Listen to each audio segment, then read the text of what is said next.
Kryetar shtyret e shpeshta të seancave gjyqësore dhe kaosi procedural në gjykatë janë kritikuar vazhdimisht. Pse shtyhen kaq shpesh seancat në gjykatën themelore në Prishtinë? Besoj që ka shumë faktor.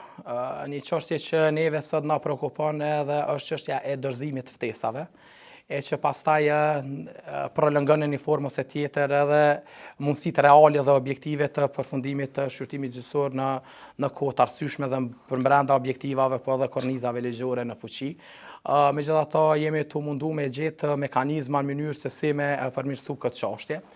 Ne kemi bërë disa modalitete që tash do duhej me i pa nëse mujt me i trajtu edhe në procedura tjera. Ju jeni të vetëdijshëm që ne kemi një rregullore për organizimin e departamentit special dhe kuadër kësaj rregullore ne kemi para dhe mekanizma pikërisht të çështjeve dhe shqetësimeve që juve po i ngritni në mënyrë që seancat mos dështojnë për shkak të mungesave qoftë mbrojtësve qoftë palëve të tjera, ku kemi vlerësuar që gjykata në çdo rast mund të parashet sidomos të rastet më komplekse, më të zgjeruara, të mbajë një seancë statusore që neve quajmë që të koordinohemi për mbarvajtjen e shqyrtimit gjyqësor, që gjykata të parashet mundësitë reale se sa është koha e nevojshme për përfundimin e shqyrtimit gjyqësor dhe në atë seancë të dakordohemi që të caktojmë seanca në blok dhe të krijojmë prioritete të sakta se deri kur ky shqyrtim gjyqësor do duhet përfundohet. Kjo është domethënë modeli që na kemi zgjedh me fillu me departamentin special, marr parasysh edhe peshën, por edhe ngarkesën me lëndë të komplekse të cilën e ka departamenti special.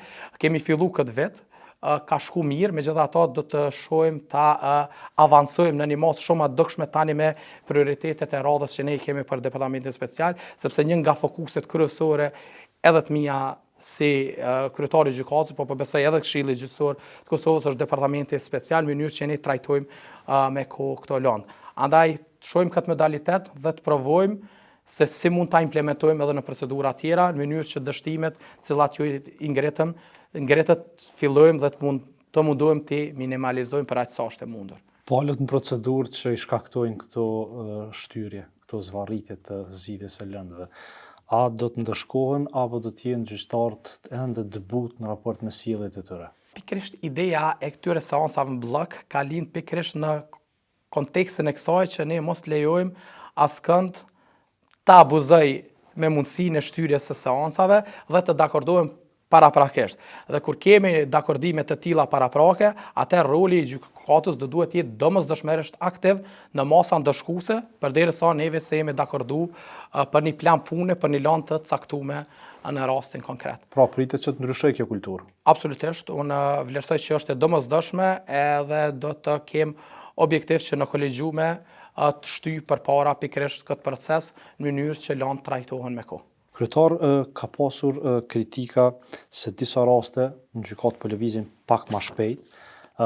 Fjala është kur përfshihen njerëz që njihen si të fuqishëm në publik.